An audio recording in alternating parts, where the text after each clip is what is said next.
Que tous ceux qui sont sous le joug de l'esclavage regardent leur maître comme digne de tout honneur, afin que le nom de Dieu et la doctrine ne soient point calomniés, et que ceux qui ont des fidèles pour maître ne les méprisent pas sous prétexte qu'ils sont frères, mais qu'ils les servent d'autant mieux que ce sont des fidèles et des bien-aimés qui s'attachent à leur faire du bien. Enseigne ces choses et recommande-les.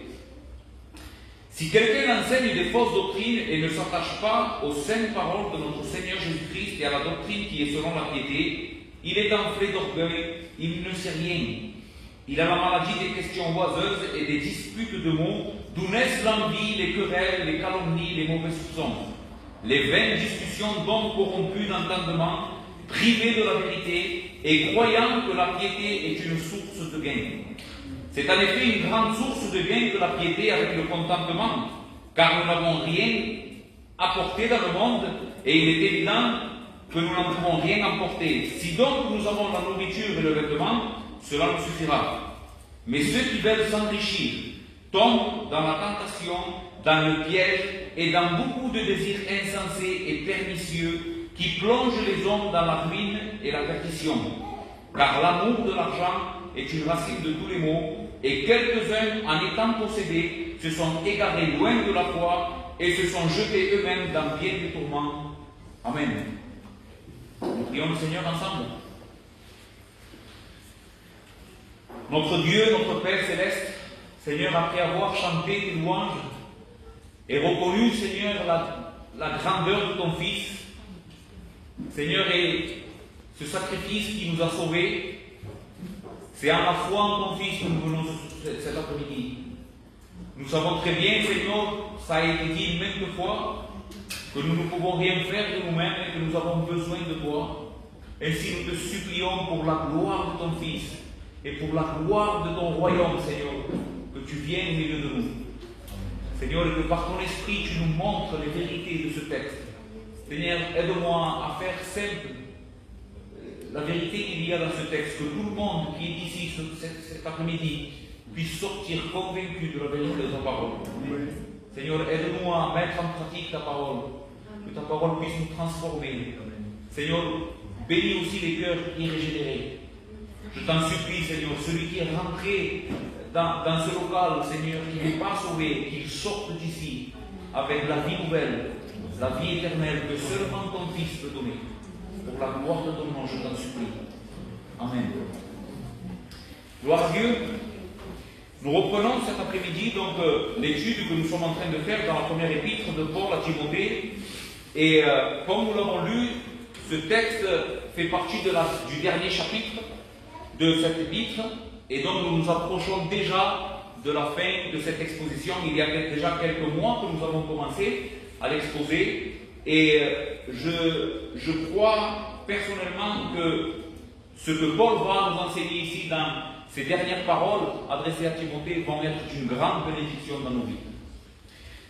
Je voudrais simplement commencer cette prédication en vous posant quelques questions. Pourquoi certaines personnes semblent toujours stagner dans leur vie chrétienne?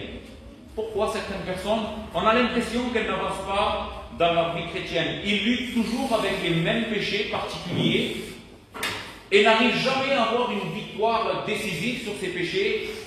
Ils sont toujours sous l'emprise de quelques péchés et on dirait que ces personnes-là n'avancent pas dans la vie chrétienne.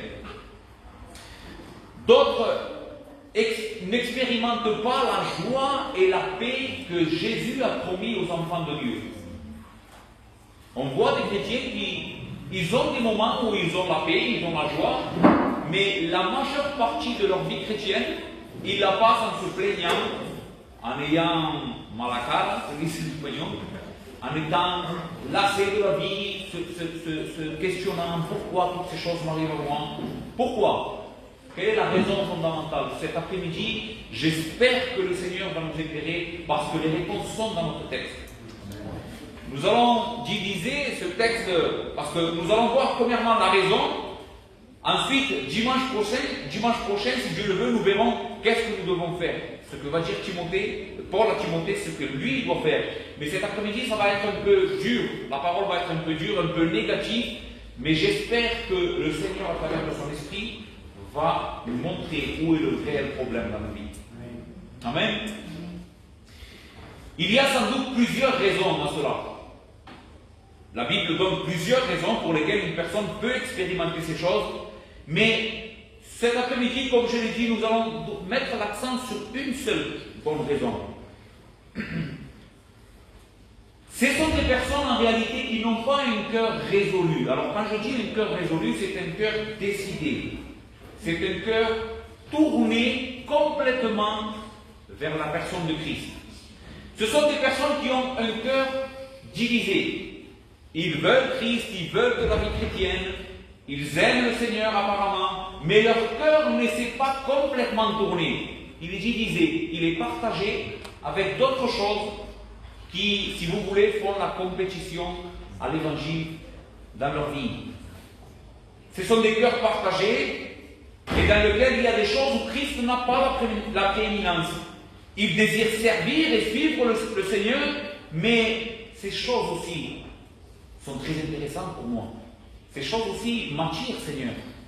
Et nous voyons que ces personnes n'arrivent pas à se défaire de ces choses. Mais maintenant, mes amis et mes frères, que nous sommes ici ce matin, un cœur partagé n'héritera pas du royaume des cieux.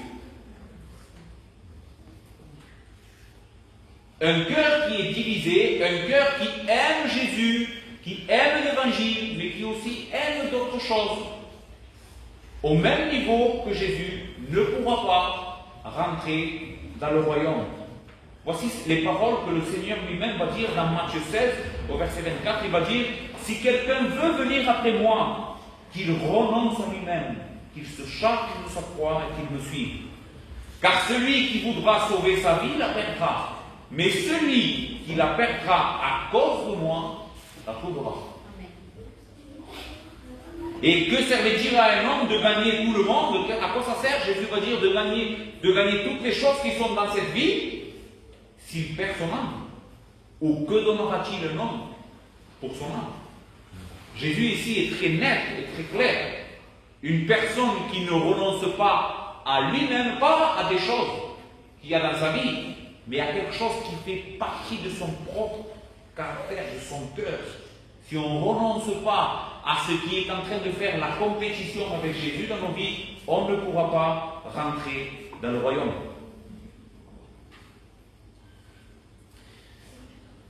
La question donc super importante à nous faire aujourd'hui tous ensemble est comment est notre cœur pour Christ? Comment est notre vie pour Christ? Est-ce que Christ règne complètement dans tous les aspects de nos cœurs? Est-ce que Jésus a la première place dans nos vies? Tous nos désirs, toutes nos ambitions sont centrées sur lui? Ou est-ce qu'il y a des choses aussi qui font la compétition à Jésus? Est-ce que Jésus et sa gloire sont les choses pour lesquelles nous nous levons chaque matin? Pose-toi cette question. Réfléchis honnêtement. Pourquoi est-ce que tu te lèves le matin? Qu'est-ce qui domine ton cœur?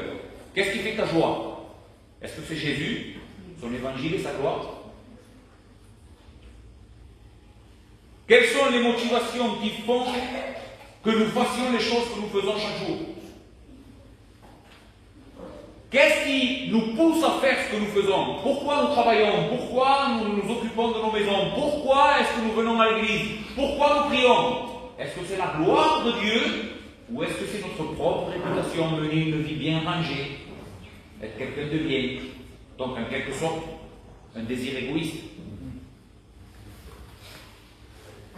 Nous nous trouvons aujourd'hui dans le chapitre 6 donc, de l'épître de Paul à Timothée, et Paul est en train de donner des recommandations à ce jeune Timothée, à ce jeune pasteur qu'il a laissé à Éphèse. Et il donne ces recommandations pour que Timothée sache comment doit se gérer une église, qu'est-ce qu'on doit faire dans une église, qu'est-ce qu'on ne doit pas faire dans une église, qu'est-ce que c'est qu'un ancien bibliquement parlant. Mais aussi, Paul est en train de donner certaines recommandations à Timothée en tant que personne à lui, pour qu'il soit un bon ministre de Jésus-Christ. Des conseils précieux que Timothée doit absolument prendre. Et Paul veut enseigner Timothée justement en ce qui concerne sa motivation. Paul veut que Timothée fasse toutes les choses qu'il est en train de faire, c'est-à-dire en train d'être le pasteur de l'église d'Éphèse, en train de jeter dehors les faux docteurs, mais il est possible que Timothée ait des mauvaises ambitions dans son cœur. Il est possible que Timothée est en train de faire tout cela pour que les gens disent « Ah, Timothée, c'est un bon serviteur. » Et pas pour la gloire de Dieu. Et Paul ne veut pas ça. C'est comme si Paul était en train de dire à Timothée « Écoute, jusqu'ici, Timothée, tu as tout bien fait. Tout ce que tu as fait dans l'église, c'est très bien. Tout ce que tu as enseigné, c'est très bien.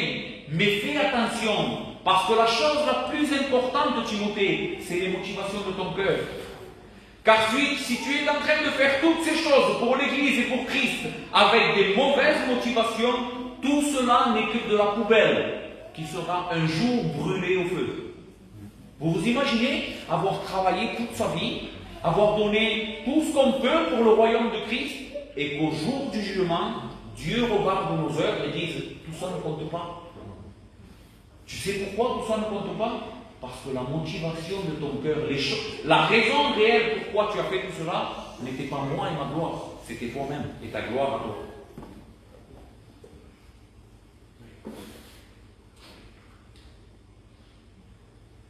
Pour illustrer cette vérité, Paul va prendre l'exemple des faux docteurs pour nous montrer combien la motivation du cœur est importante à la lumière et aux yeux de Dieu. Pourquoi nous devons faire tout cela? Faisons attention avant de faire quelque chose. Pourquoi je le fais, Seigneur? Qu'est-ce que je suis en train de rechercher? Est-ce ma propre gloire ou est-ce ta gloire à toi? Nous allons diviser ou voir trois choses dans notre texte ce matin. Premièrement, que les mauvaises motivations nous feront finalement abandonner la vérité de l'Évangile. Ça, c'est la première grande vérité dans notre texte. Deuxièmement, le fruit de nos mauvaises motivations, ce sont des mauvais fruits qui vont jaillir dans nos vies, si nous n'avons pas un cœur avec des bonnes motivations. Troisièmement, la vanité de nos mauvaises motivations. Trois choses que nous allons voir. Donc, commençons par la première. Que les mauvaises motivations nous feront finalement abandonner la vérité. Verset 3. Si quelqu'un enseigne des fausses doctrines et ne s'attache pas aux saintes paroles de notre Seigneur Jésus-Christ et à la doctrine qui est selon la piété, il est enflé d'orgueil, etc., etc. Paul ici va prendre donc l'exemple des faux docteurs pour enseigner à Timothée. Regarde Timothée, ces hommes-là ont fait naufrage à la fois parce qu'ils n'avaient pas un cœur avec des bonnes motivations. Paul va qualifier ces hommes comme étant des personnes qui ne s'attachent pas à la saine doctrine, qui est selon la piété. Et cela est évident. Vous savez pourquoi? Parce que la saine doctrine de Dieu a pour but d'humilier les hommes et de les amener à la repentance.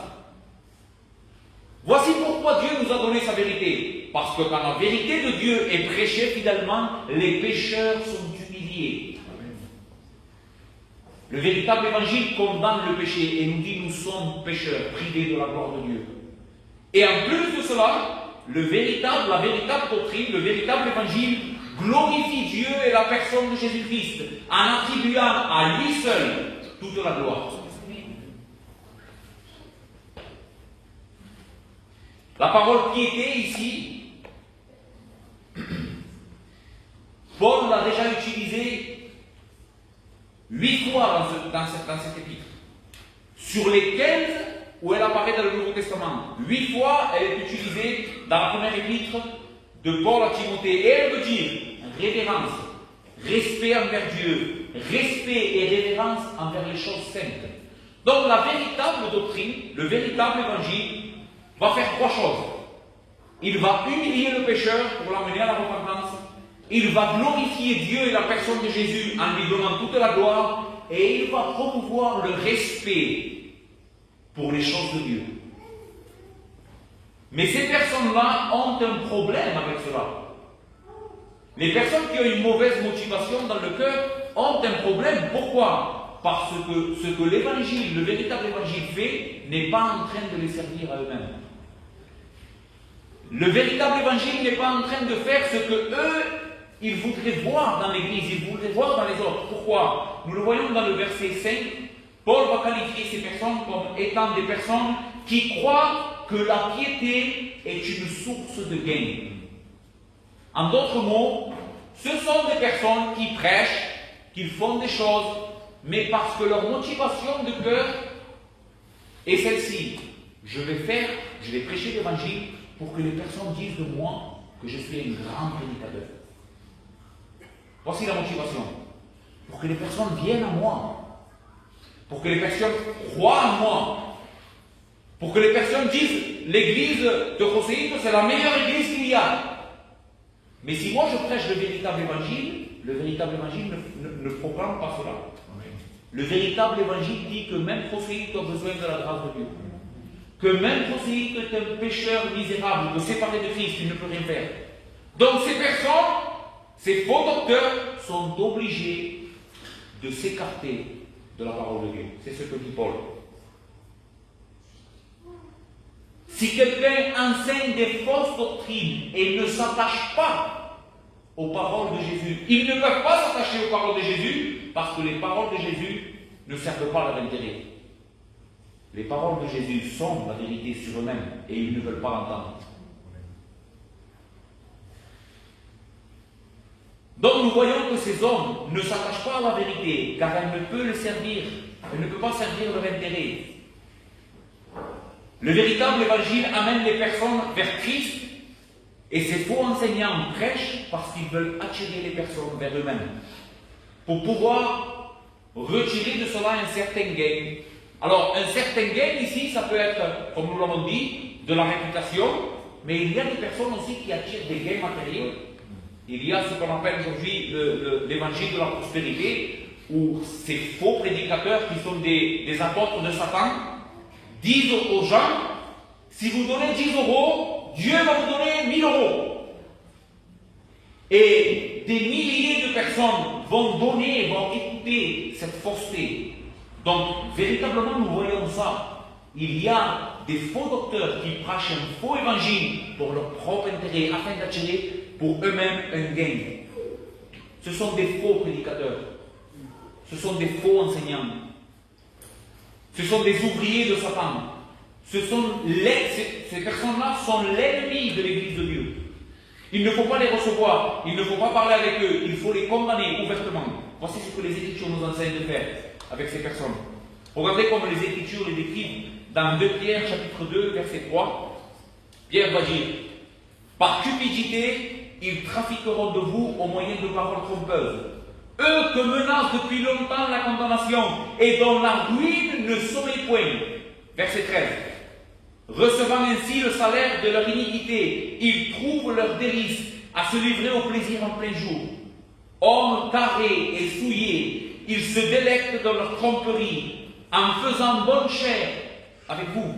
Verset 14. Ils ont les yeux pleins d'adultère, insatiables de péché. Ils amorcent les âmes mal affermies et ils ont le cœur exercé à la cupidité. Ce sont des gens cupides qui font tout ce qu'ils font pour la richesse matérielle. Ils recherchent tout ça. Exercés à la cupidité, ce sont des enfants de malédiction. Jude, le frère du Seigneur dans la chair, va dire dans son épître, au verset 4, car il s'est glissé parmi vous certains hommes dont la condamnation est écrite depuis longtemps.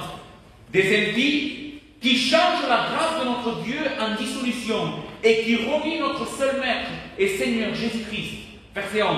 Malheur à eux, car ils ont suivi la voie de Caïn. Ils se sont jetés pour un salaire dans l'égarement de Balaam. Ils se sont perdus par la révolte de Corée.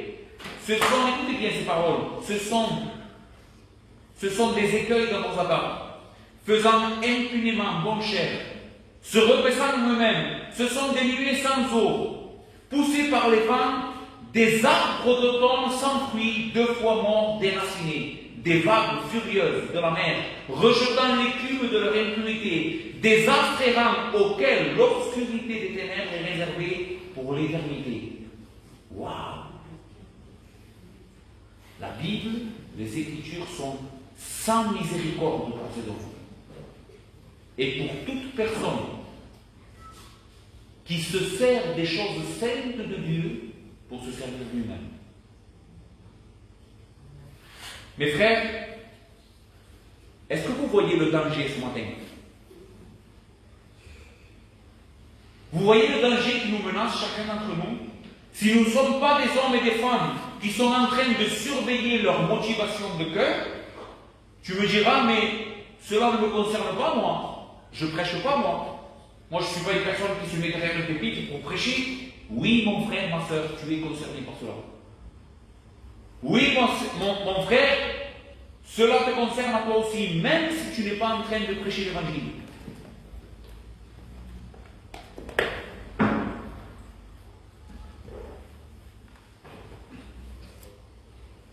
Car à moins que tu ne donnes à Christ la première place dans ta vie, tu finiras par relier l'évangile de la même manière que ces hommes-là. Si ce qui compte le plus pour toi et ce qui te rend heureux, écoute bien s'il te plaît, si ce qui compte le plus pour toi dans ta vie et ce qui te rend heureux, c'est cette chose que quand tu l'as, on dirait que ton cœur il va sortir de ta poitrine. Tu es tellement heureux quand tu as cette chose. Ta réputation, ton apparence, tes voyages, tes bijoux, ta maison, le plaisir, ton argent, si toutes ces choses-là sont la chose qui te donne le plus de plaisir et ce qui te rend heureux, alors tu possèdes une un grave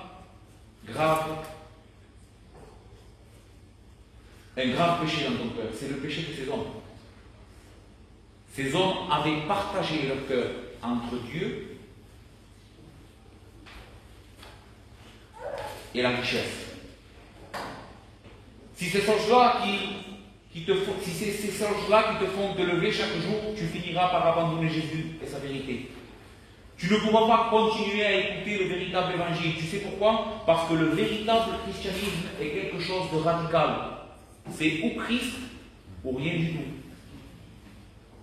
Si tu viens ici et que tu as un cœur comme celui-là et que tu écoutes l'évangile qui est prêché, à un moment donné, tu vas dire, je ne peux plus aller à cette église. Je ne peux plus écouter ce qu'il est en train de prêcher. Ils sont trop durs avec moi. Tu sais pourquoi? Parce que tu vas commencer à rationaliser ton péché. Oui, mais ça c'est la mode. Oui, mais comment je fais si je m'en bats la carte? Comment est-ce que je vais faire pour vivre? Si je paye mes impôts comme il faut, comment je vais faire, Seigneur? Toi, tu connais toutes choses, toi. Toi, tu sais, tu rationalises ton péché. La Bible dit que voler, les voleurs n'hériteront point du royaume des cieux. Et ce que tu es en train de faire là, c'est que tu mets Christ et ton argent au même niveau. Tu partages ton cœur. Tout le monde le fait, Seigneur. Tout le monde fait la même chose. Mais toi, tu n'es pas appelé à faire ce que tout le monde fait. Toi, tu es appelé à obéir au Seigneur. Si le Seigneur nous dit de déclarer nos impôts, nous devons le faire. Si le Seigneur nous dit de ne pas mentir à la carte pour toucher les droits, nous devons le faire. Parce que le Seigneur veut que ce soit lui qui règne le premier dans nos vies. Voici ce que dit le Seigneur sur l'argent. Matthieu 6. Ne vous amassez pas des trésors sur la terre où la teigne et la brouille détruisent et où le voleur perce et dérobe. Mais amassez-vous des trésors dans le ciel où la teigne et la brouille ne détruisent point et où le voleur ne perce ni ne dérobe. Car là où est ton trésor, là aussi sera ton cœur. Quel est ton trésor? Il est ici sur la terre? Ou il est où Christ est assis à la droite de Dieu et tu fais confiance à ça? L'œil est la lampe du corps. Si ton œil est en bon état, tout ton corps sera éclairé. Mais si ton œil est en mauvais état, tout ton corps sera dans les ténèbres. Si donc la lumière qui est en toi est ténèbres, combien seront grandes les ténèbres? Nul ne peut servir de maître, car où il haïra l'un et aimera l'autre, où il s'attachera à l'un et méprisera l'autre. Vous ne pouvez pas servir Dieu et mammon. C'est la première fois que je comprends ce texte en étudiant ceci de la manière comme je l'ai compris. Quand Jésus parle de l'œil, je n'avais jamais compris pourquoi il connecte ça à l'argent et à l'amour que nous avons avec l'argent. Les Juifs utilisaient souvent, les Écritures utilisent souvent l'œil du corps comme l'entendement, comme la compréhension des choses, comme la motivation du cœur, d'accord? Et Jésus est en train de dire, si ton œil est en mauvais état, c'est-à-dire si ta motivation, si ton cœur, si les choses pour lesquelles tu fais les choses est en mauvais état, alors tout ton corps va être dans les ténèbres. Si ce qui fait que tu fasses les choses que tu fais, c'est l'amour à l'argent, si c'est ça qui domine ta vie, l'amour à l'argent, alors tout ton corps va être dans les ténèbres.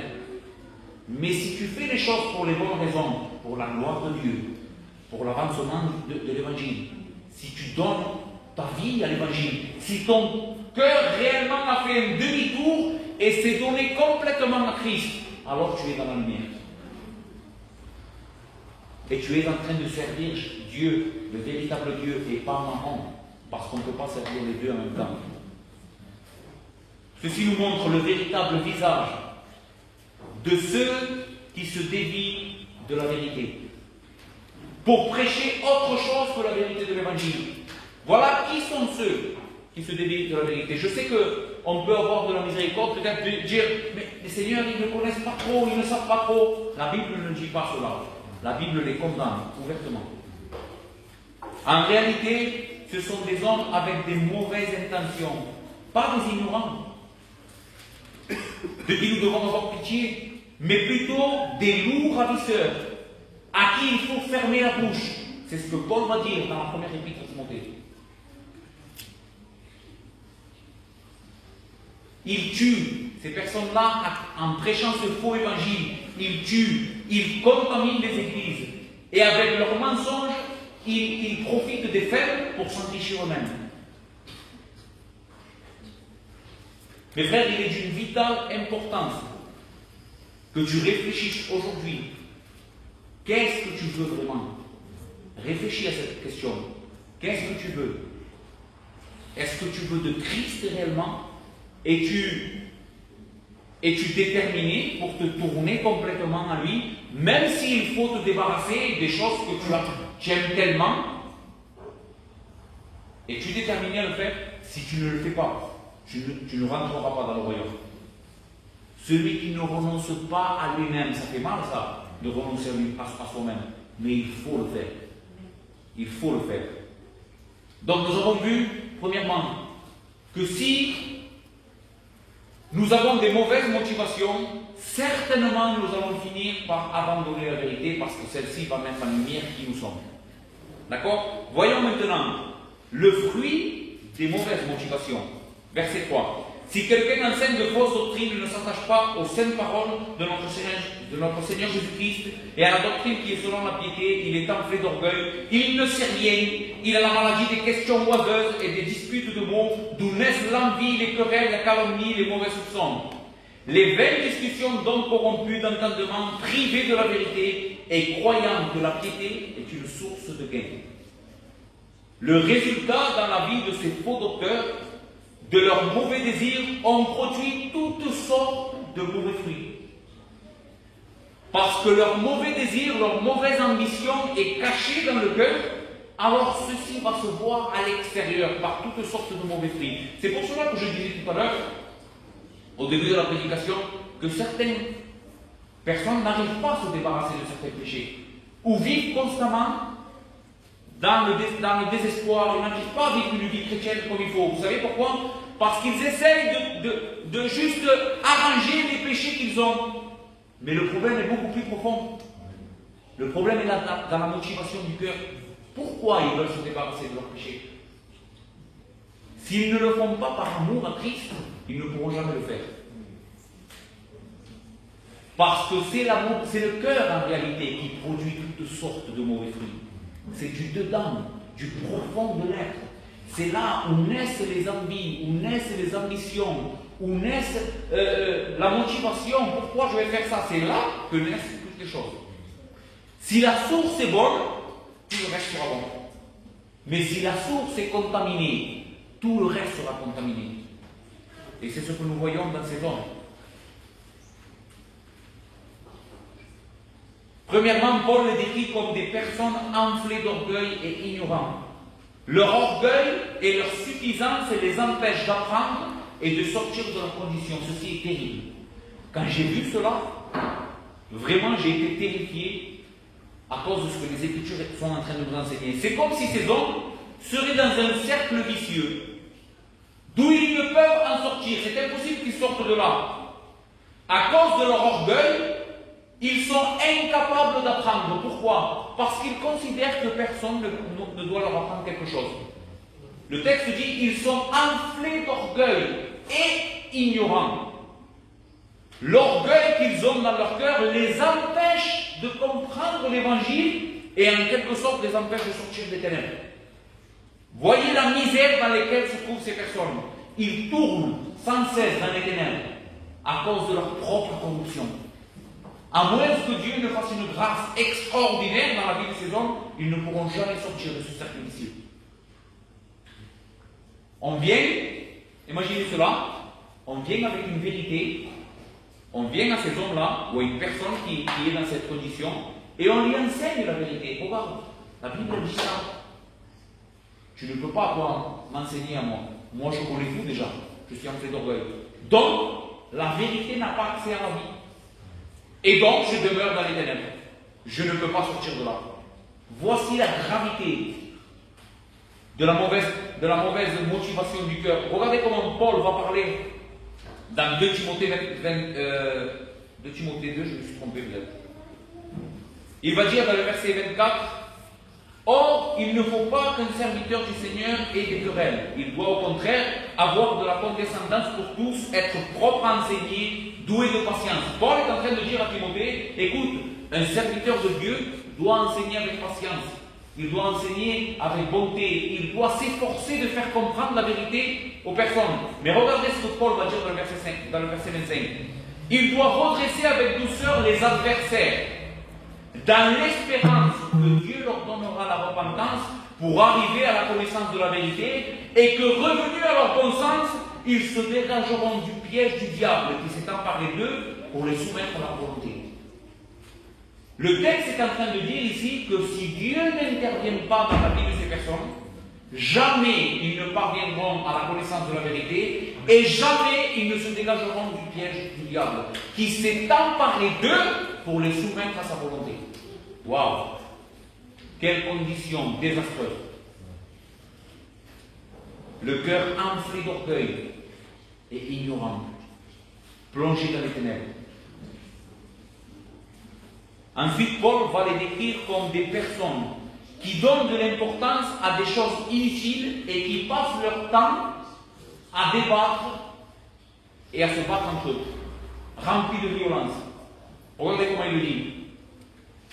Au milieu du verset 4, il va dire et il y a la maladie des questions oiseuses et des disputes des mots, d'où naissent l'envie, les querelles, les calomnies, les mauvais soupçons, les vaines discussions, donc corrompues d'entendement. La violence, la calomnie, l'amertume sont le fruit des mauvais désirs. Voici ce qu'engendre le mauvais désir, la mauvaise ambition dans le cœur, la violence, la calomnie, l'amertume. Ce sont des hommes où partout où nous voyons ces hommes-là, cette manifestation est visible. Veux-tu voir quelqu'un qui est poussé par des mauvais sentiments, qui fait les choses pour sa propre gloire et n'est pas en train de chercher la gloire de Dieu? C'est quelqu'un de violent. C'est quelqu'un qui, quand on ne se soumet pas à lui, eh bien, il va devenir violent, il va devenir agressif. Verbalement et physiquement peut-être. Il va devenir arrogant. Il veut à tout prix imposer sa volonté aux autres.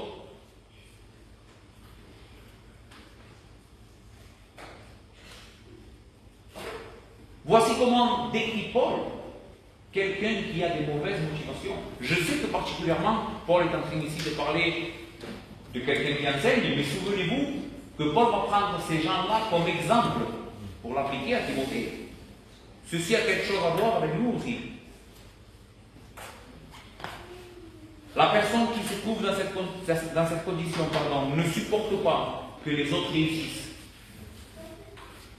et soient reconnus et admirés. Elle est pleine de jalousie. Elle ne supporte pas que les autres grandissent dans la foi et que les autres personnes autour disent: tu as vu le frère? il marche bien, c'est quelqu'un de bien, il ne supporte pas. Si tous les honneurs vont pour les autres, elle ne supporte pas ça. Elles sont égocentriques. Elles veulent que pour eux. Finalement, Paul va dire que ces personnes-là sont privées de la vérité. Et croyant de la piété est une source de gain. Privés de la vérité, ils ne peuvent pas avoir accès à la vérité à cause de la corruption de leur cœur. Voici le fruit d'un mauvais cœur. Voici le fruit d'un cœur égocentrique. Voici le fruit d'un cœur qui est plein d'amertume et où Christ ne règne pas. Il y a peut-être des soi-disant aspirations chrétiennes, mais si en réalité tu es plein d'amertume, tu es plein de jalousie, tu es plein de violence, tu es plein de mauvais désirs, alors cela veut dire que tu as des mauvaises motivations. Que ton cœur n'est pas pur devant le Seigneur et que tu as besoin de te repentir de tes péchés. Finalement, Paul va nous montrer dans le texte combien cela est vain, combien cela, excusez-moi pour la parole, est stupide d'être comme ça. C'est complètement stupide de vouloir gagner les choses de ce monde et perdre le monde à venir. Réfléchissez à ça. Si pour l'amour de moi-même, pour l'argent, pour le matériel, je vais perdre les bénédictions qui m'attendent dans le ciel, quelle stupidité! La Bible enseigne que tout ce qu'il y a ici, de ce côté-ci de l'éternité, va être détruit, va être anéanti, va être brûlé. Rien ne va subsister. Et toi, tu es en train de t'accrocher à ces choses, comme si ta vie en dépendait. Quelle erreur! Quelle erreur! Au lieu de t'approcher à Christ, au lieu de t'approcher au Sauveur qui est assis dans la gloire et où ta vie est cachée, pour nous les chrétiens, notre vie est cachée en Christ. Elle est en haut. Ce que je dis ici, je suis de passage. Je suis de passage. Et Paul va dire, si j'ai de quoi manger et me revêtir, je suis le plus heureux du monde. Tu sais pourquoi? Parce que toute mon espérance est en haut. Lisons-le. Verset 6. C'est en effet une grande source de gain que la piété avec le contentement. Oui, la piété c'est une grande source de gain, mais pas des gains matériels, pas des gains de ce côté-ci de l'éternité, le gain d'avoir Christ dans sa vie, le gain d'avoir Jésus comme sauveur et maître. La Bible enseigne dans Éphésiens 1 que Dieu nous a bénis de toutes les richesses spirituelles dans les lieux célestes. Écoutez ce que ce texte dit. Combien est riche Dieu? Est-ce qu'on peut estimer la richesse du Dieu éternel? La richesse de Dieu est incommensurable, éternelle, infinie. Eh bien, la Bible dit que dans les lieux célestes, celui qui est en Christ a été béni de toutes les bénédictions spirituelles. Il est la personne la plus bénie qui puisse exister. Une personne qui est en Christ ne pourrait pas recevoir une bénédiction plus grande, une faveur plus grande, une joie plus grande. Il est dans le Sauveur. Il est le plus riche des hommes. Donc Paul exclame et dit, c'est en effet une grande source de gain que la piété, avec le contentement. La piété sans rechercher quelque chose de banal, quelque chose de futile, quelque chose qui va mourir ici, car nous n'avons rien apporté dans le monde, et il est évident que nous ne pouvons rien emporter. Quelle stupidité! Comment nous sommes rentrés dans ce monde, mes frères? Sans rien du tout. Tu sais comment tu vas repartir? Sans rien du tout. Tout ce que tu vas t'efforcer pour avoir, la réputation, la richesse, la maison, la beauté, que les gens t'acclament, quand tu vas mourir, plus personne ne va se rappeler de toi. Au bout de 3 mois. Personne ne dira plus, tu te souviens combien il était beau, combien il était riche? La vie passe. La vie, elle passe. Et si tu n'as pas vécu pour les choses qui réellement ont une valeur, quelle erreur! Quelle futilité! Tu vas partir dans l'éternité et tu seras la personne la plus pauvre en haut. C'est pour ça que Jésus dit, amassez-vous des trésors là où le voleur ne peut percer et où la teigne me corrompt. C'est en haut où on doit avancer, pas ici. Celui qui amasse en haut quand il va mourir, ses œuvres, dit la Bible, l'accompagneront. Il est rentré dans ce monde sans rien, mais il repartira avec une richesse dans le ciel. Les bonnes œuvres. Et ici, les bonnes œuvres, ce sont des œuvres avec une bonne motivation. Jésus dit que même un verre d'eau qu'on aura donné à cause de moi. Voici la motivation. Pourquoi je donne un verre d'eau?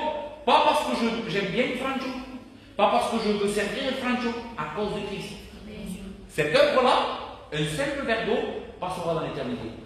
Donc la motivation de mon cœur, si j'ai tout fait pour la gloire de Dieu, je suis riche. Mais si j'ai tout fait pour la gloire de Joséito, je suis l'homme le plus pauvre. Je suis venu dans ce monde sans rien et je repartirai sans rien. Regardez comment parle le verset 9. Mais ceux qui veulent s'enrichir tombent dans la tentation, dans les pièges et dans beaucoup de désirs insensés et pernicieux qui plongent les hommes dans la ruine et la perdition. Car l'amour de l'argent est une racine de tous les maux. Et quelques-uns, en étant possédés, se sont égarés loin de la foi et se sont jetés eux-mêmes dans bien des tourments. Ici, le texte ne dit pas que l'argent est mauvais. La Bible ne dit pas que l'argent est mauvais. L'argent est un très bon serviteur, mais il est un très mauvais maître. C'est l'amour à l'argent qui est mauvais. Si j'aime mon argent plus que Dieu, si j'aime mon argent plus que Christ, si j'aime ma réputation plus que Christ, si j'aime les faveurs des gens plus que Christ, alors là, cela devient pernicieux et mauvais.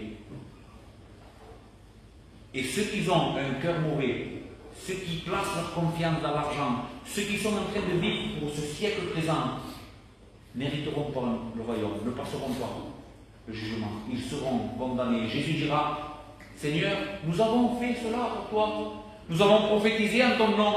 En ton nom, nous avons chassé des démons. En ton nom, nous avons guéri des malades, Seigneur. Et le Seigneur leur dira, retirez-vous de moi, maudit.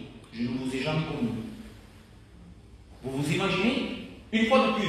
Pourquoi? Pourtant, ces gens, ces personnes ont fait beaucoup de choses pour le Seigneur. Leur motivation était mauvaise. La raison pour laquelle ils ont fait tout cela était mauvaise, était le péché en réalité. Et Dieu ne peut pas accepter une telle œuvre. Dieu ne peut pas reconnaître comme bonne une telle vie. Donc nous finissons. Si Dieu et sa gloire ne sont pas ton unique motivation ce soir, cet après-midi, pardon. Je veux que tu examines fidèlement ton cœur. Ce sont des choses très importantes. Il nous faut réfléchir là-dessus. Ce n'est pas une réflexion légère. Moi, je combats, je disais à quelqu'un ce matin, je combats tous les jours contre ça. Contre les motivations de mon cœur. Une des prières qui est tous les jours dans ma vie de prière quotidienne, c'est Seigneur, garde-moi de mon propre cœur. Garde-moi, Seigneur, de marcher dans les inclinations de mon cœur. Incline mon cœur vers ta gloire. Incline mon cœur, Seigneur, vers les choses simples. Je veux faire les choses pas pour la gloire de ton nom et pas pour ma propre gloire, parce que c'est tellement subtil, c'est tellement fin. Nous devons examiner nos vies et nous demander honnêtement, Seigneur, pourquoi je veux être saint? Pourquoi, Seigneur, je veux être débarrassé de ce péché? Seigneur, pourquoi je n'expérimente pas la joie? Pourquoi je suis tout le temps dans l'amertume?